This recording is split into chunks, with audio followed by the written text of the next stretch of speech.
검찰총장을 겁박한 것 아니냐는 비판을 받고 있는 최강욱 비서관인데요. 그런데 최 비서관이 기소되면 물러나는 전례와는 달리 자리를 지키고 있으면서 최강욱 비서관을 방치하는 게 청와대 윤 총장 압박용 아니냐라는 분석까지 새롭게 나오고 있습니다.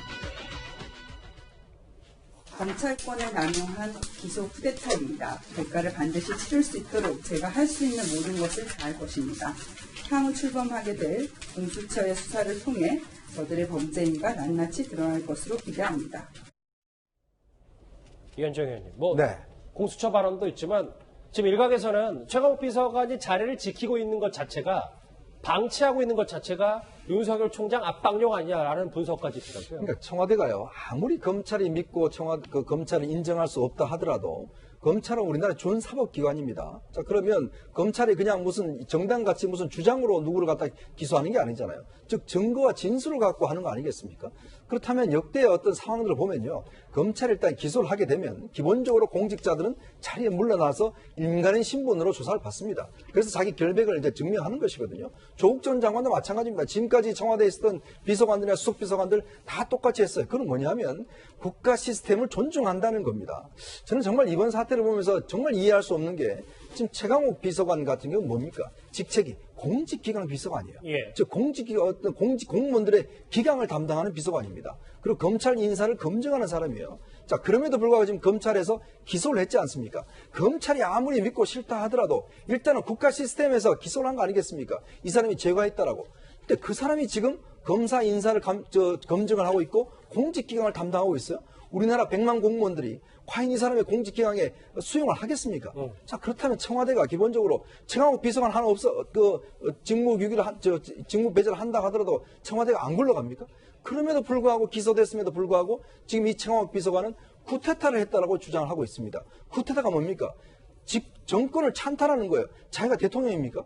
자기가 한 비서관입니다. 일개 비서관이 자기를 기소했다고 해서 검찰이 쿠데타를 했다고 이야기를 하고 있어요. 허접한 수사라고 이야기를 하고 있습니다. 자, 그런 비서관을 그대로 두고 있습니다. 이건 어떤 면에서 보면 대통령의 뜻이란 뜻이에요.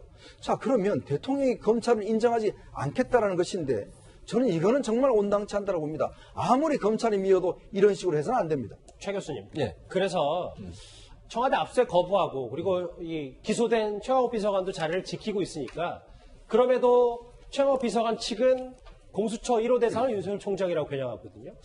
이러려고 공수처 만들었냐라는 비판도 있던데 어떻게 보십니까? 저는 이렇게 생각해요. 그러니까 최강욱 비서관이나 그 변호인 입장에서는 당연히 이제 본인들의 주장을 할 수밖에 없는 거잖아요. 본인들의 피의 사실에 대해서 반박하고 본인들의 주장이 맞다고 주장할 수밖에 없는 건데 그러면서 공수처 얘기가 나왔어요. 그러니까 이거는 저는 이렇게 생각해요. 본인들이 뭐라고 주장하고 있는 최강욱 비서관이나 변호인은 윤석열 총장을 지금 고소하거나 고발하겠다는 의지까지 밝히고 있는 거잖아요. 그러면 고소 고발을 하면 당연히 공수법에 따라서 만약 7월 이후에는 당연히 공수처가 수사를 할 수밖에 없는 상황이에요, 이거는. 그러니까 이게 법에 의해서 이렇게 되는 것이지 공수처를 마치 그것 때문에 만들었다. 저는 그렇게 얘기했다고 보진 않고요. 왜냐하면 최강욱 비서관이나 최강욱 변호인 입장에서 본인들의 주장을 하기 위해서 윤석열 총장을 고발할 가능성이 있고 그랬을 경우에는 어쩔 수 없이 공수처에 수사를 할 수밖에 없어요. 고위공직자는 거기 수사를 하게 돼 있기 때문에. 그런 차원에서 저는 얘기했다고 보고 이게 무슨 공수처를 만드는 게 윤석열 총장을 처벌하게 한 수단이 이렇게 보진 않습니다. 알겠습니다. 오늘 오전에 새로운 보수당이 청와대 앞을 찾았습니다. 유승민 위원장 이런 말을 했는데요. 같이 한번 들어보실까요? 저는 윤석열 총장에게 문재인 대통령과의 이 싸움에서 절대 지지 말라고 격려하고 싶습니다. 윤석열 총장이 끝까지 버틴다면 우리 대한민국의 법치의 역사가 새로 쓰여질 것입니다. 국민이 함께하고 있으니 끝까지 버티고 법과 원칙을 바로 세워주시기를 당부드립니다. 조수진 부장, 이제 좀 정리를 해볼게요. 윤 총장은 앞으로 끝까지 수사를 밀어붙일 테고 계속해서 청와대 측은 거부하게 되면 앞으로 뭐 감찰 대 감찰 맞서고 뭐 장관은 수사지휘권까지 발동한다는데 앞으로 어떻게 좀 충돌이 3차, 4차 계속 충돌할 수밖에 없는 겁니까? 충돌이 일어나서는 안 되는데 청와대가 충돌을 일으키고 있다는 게 이 사건의 본질입니다. 조금 전에 유승민 새로운 보수당 보수재건위원장이 뭐라고 했습니까? 법과 원칙을 바로 세워주시길 바란다. 이렇게 이야기를 했거든요. 이런 사안에 대해서 대통령이 이야기해야 될 그런 코멘트예요. 그런데 대통령은 이 부분에 대해서 방치하고 있습니다. 이게 가장 큰 문제고요. 그리고 지금 청와대가 계속해서 압수수색 거부하고 있습니다. 청와대도 성역이 아닌데 지금 청와대는 주요 피의자를 옹호하는 그런 성을 짓고 있습니다. 그게 문제입니다. 윤도한 국민소통수석 내 이름 다 실명으로 공개하고 한다 이러면서 조국 전 장관에 대해서는 태산명동 서일필 쥐 한 마리 그냥 돌아다닌 거다 이렇게 이야기를 했고요. 예. 또 최강욱 비서관에 대해서는 최강욱 변호인을 자처해서 별것도 아닌 걸 가지고 굉장히 불행한 일을 벌이고 있다 이렇게 검찰을 맹비난했어요.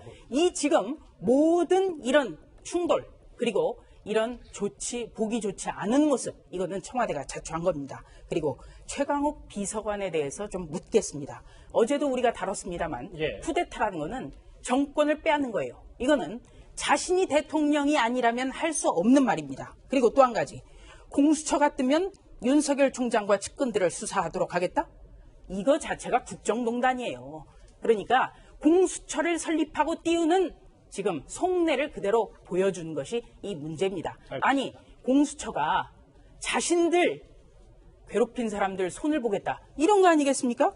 그리고 지금 검찰을 협박하고 있는 것 법과 원칙이 청와대에서부터 지켜지지 않고 있어요. 그러니 일반 사람들에게 법과 원칙을 강조한들 무슨 소용이 있겠습니까?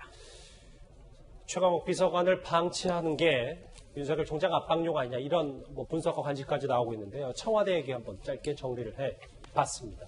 다음 주제 정치권으로 넘어가기 전에 오늘의 실시간 검색어를 좀 일찌감치 만나보겠습니다. 같이 한번 보실까요? 코로나 바이러스 확진자가 네 번째 확진자인데 계속해서 이 이른바 우한폐렴에 대한 관심들이 참 뜨겁습니다. 어제 채널의 예능 프로그램 아이컨택에 출연해서 부인의 결혼 등남 소식까지 전해졌던 리사 기일에 대한 얘기입니다. 오늘 사실 이 인물이요. 실시간 검색어 하루 종일 상위권을 차지했습니다. 이 인물 얘기 다음 주에서 바로 만나보겠습니다.